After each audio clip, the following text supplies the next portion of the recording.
Nararadicalize na ngayon. Sino dito nag-rally kontra korupsyon?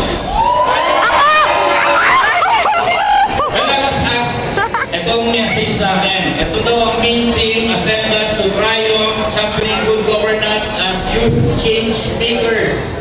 And the message said, attorney's talk can revolve around that depending on his preference. My preference. Pag-uusapan na lang natin si Marcos at Duterte dito.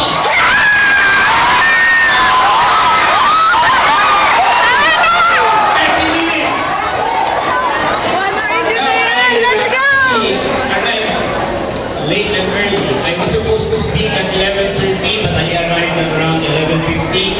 So I was given this time slot after the Attorney General dropped them out.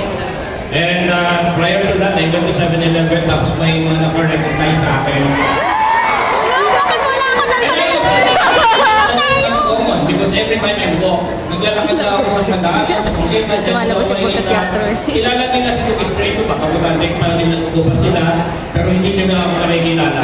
Hindi na lang ako kilala, tapos pagtatanong pa yan, excuse me, ikaw ba si Atty. Lu? Pag sinabi ko, oo, alam mo sasabihin nila, akala ko kasi matangkat ka eh.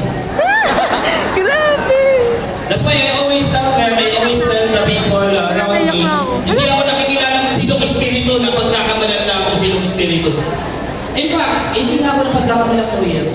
Oo, hindi ako napagkakamalan ng lawyer. Mahirap kasi kapag maliit ka, alam mo pag maliit ka, hindi ka talaga pagkakatiwalaan ng lawyer ka eh, parang itatalo ng kaso.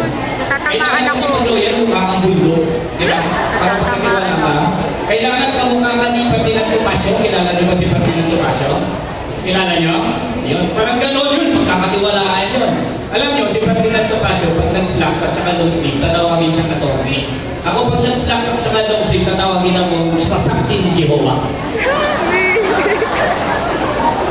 Now, siyempre, pag-usapan natin ang corruption, di ba? Ganda ng chanting ninyo. Sige nga, parinig mo nga. Kulang na yan! Mga kurakot! Kulang na yan! Mga kurakot! Kulang na yan! Mga kurakot! Kulang na yan! Sound of protest, I love it. I love it. Pero nabibigyan mo ko dun sa mga kurap, no? Pag tunanong ka lang sa hearing, halimbawa sila ni